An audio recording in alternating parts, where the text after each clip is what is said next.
10-17 वर्ष से आवाज लगा रहा है कि जितने भी ये संत हैं पृथ्वी पे आज के दिन में ये सब भ्रमित है, ये मिसगाइड कर रहे हैं, पूरे मानव समाज का जीवन नाश कर रहे हैं। और जो दास कह रहा है कि तुम गलत जा रहे हो, विचार तो करना चाहिए या मेरे से पूछना चाहिए आप कैसे गलत कर रहे हो। मैं एक पॉइंट पर 6 प्रमाण देता दास, ये ISI मार्ग के मैप दिखाता हूँ जो आपको भी मान्य है कि सचमुच ये सही है। ये श्रद्धालु इतने अंधविश्वासी हो गए, उनके ऊपर विश्वास कर लिया कि नहीं हमारे गुरुजी ने जो बता दिया सच है। ईबदास चाहता कि तुम स्वयं देखो, वो नहीं मानेंगे, वो तो इज्जत और बेइज्जती पड़े रहेंगे। संत को आवा है, लेकिन वो भी नालायक व्यक्ति होता है जो अपना जीवन नाश करे और गिल साथ में अनुयायियों को डुबोए। ये दास आज इस अतिथि में होता, मुझे पता लगता कि मेरा ज्ञान गलत है, प्रमाण दे दे कोई, मैं मान लूंगा और सबको कह दूंगा सार्वजनिक तरीके से कि वो ज्ञान से कि 10-17 वर्ष से आवाज लगा रहा है कि जितने भी ये संत हैं पृथ्वी पे आज के दिन में ये सब भ्रमित है, ये मिसगाइड कर रहे हैं, पूरे मानव समाज का जीवन नाश कर रहे हैं। इनके पास कोई आधार नहीं है ज्ञान का, हुआबाई बक रहे हैं, अपने अपने तुक्के लगा रहे हैं, अपनी अपनी साधना बता रहे हैं जिनका कोई आधार नहीं, कोई सदग्रंथ आधार नहीं है। और ये श्रद्धालु इतने अंधविश्वासी हो गए, उनके ऊपर विश्वास कर लिया कि नहीं हमारे गुरुजी ने जो बता दिया सच है। और जो दास कह रहा है कि तुम गलत जा रहे हो, विचार तो करना चाहिए या मेरे से पूछना चाहिए आप कैसे गलत कह रहे हो, हमें प्रमाण तो दो। और मैं एक पॉइंट पर 6 प्रमाण देता दास, ये ISI मार्ग के मैप दिखाता हूँ जो आपको भी मान्य है कि सचमुच ये सही है। और वो आप देख नहीं पाए उनको, आपके गुरुओं को उसका पता नहीं, तो ईबदास चाहता कि तुम स्वयं देखो, वो नहीं मानेंगे, वो तो इज्जत और बेइज्जती पड़े रहेंगे। संत को आवा है, लेकिन वो भी नालायक व्यक्ति होता है जो अपना जीवन नाश करे और गिल साथ में अनुयायियों को डुबोए। वो संत नहीं होता, वो तो राक्षस है। देखो ये दास आज इस अतिथि में होता, मुझे पता लगता कि मेरा ज्ञान गलत है, प्रमाण दे दे कोई, मैं मान लूंगा और सबको कह दूंगा सार्वजनिक तरीके से कि वो ज्ञान सही है, भाई मेरे पास ज्ञान नहीं था।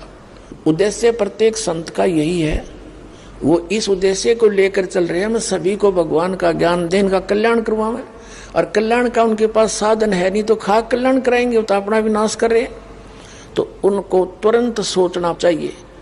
और दास सबसे पहला व्यक्ति होता है ये कहने वाला सचमुच भाई कति 100 के 100 गलत हम, और तुम भी वहां चलो और मैं भी जा रहा हूं। तो मेरा भार उतर जाता आपको स्पष्ट कह देने से, और अपना भी जीवन रक्षा होती है और तुम्हारी भी समझ में आ जाती है। जब दास से कह देगा कि नहीं ठीक नहीं हमारा मार्ग, इसमें केसर में जो सामने प्रमाण है, तो अब इन संतां के गले मड़गी, इनके अब ये वो सर्प के मुंह में चकचूंदर आ रही है, लेकिन इसको छोड़ देने में अच्छा होगा। खाने से तो कोड लगे, सर्प चकचूंदर ने खा ले, चमगादड़ ने तो उसका कोड लग जाता है, और छोड़ता नो एक तेरी बेइज्जती हो जाएगी।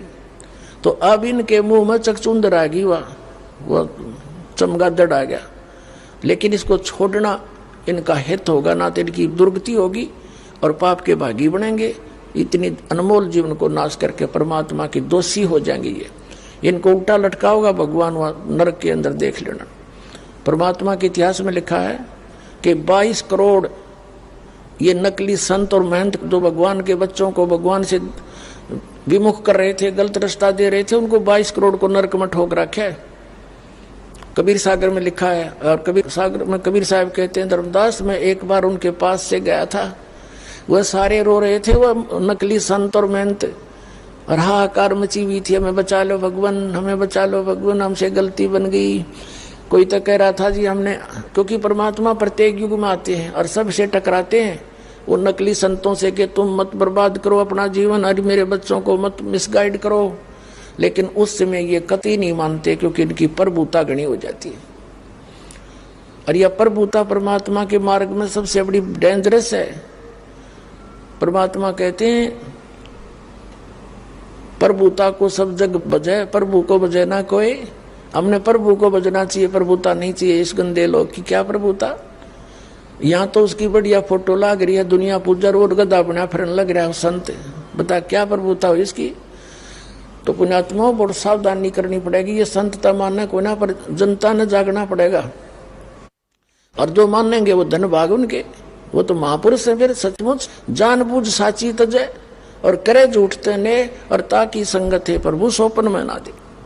जानबूझ कर फिर सच्चाई को नहीं ग्रहण करते, उनके लिए कहते हैं उसके दर्शन का सपने में भी ना होने चाहिए ऐसे व्यक्ति के। बगैर ज्ञान के इंसान कुछ भी गलती कर सकता है, और ज्ञान होने के बाद फिर करे वो तो फिर दुष्ट इंसान है। ये दास कोई आधार बनाकर कह रहा है, वो निराधार बातें कह रहे संत जन। आधार कौन कौन किस किस को माना है इस दास ने? पवित्र चारों वेद, ऋग्वेद, यजुर्वेद, सामवेद, अथर्ववेद, पवित्र श्रीमद् भगवत गीता, ये 2 सदग्रंथ हैं। ये हैं भक्ति मार्ग के, और 18 पुराण भी सहयोगी हैं केवल इस ज्ञान को समझने के। तीसरा तो 18 पुराण हो गए।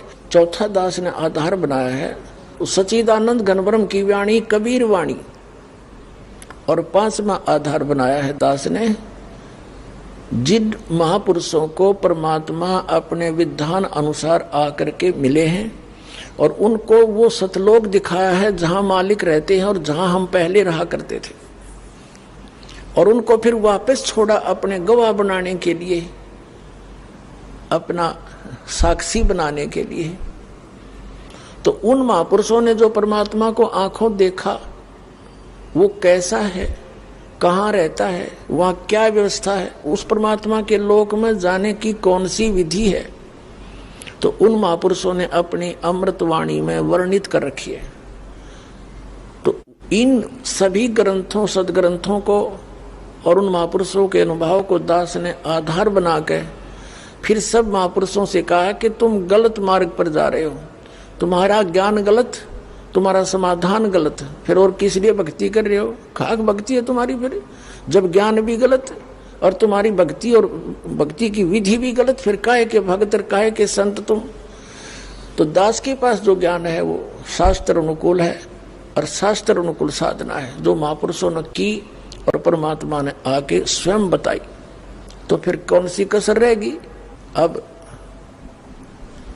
आप जी को कुछ महापुरुषों का वर्णन करते हैं जिनको परमात्मा मिले। आदरणीय धर्मदास साहिब जी को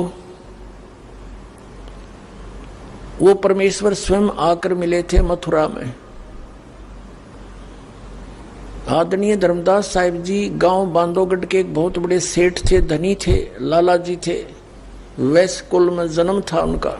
इतना धन बताते हैं उनके पास, उनके दादा पिताजी के पास और स्वयं भी, कि इतने धनी थे वो।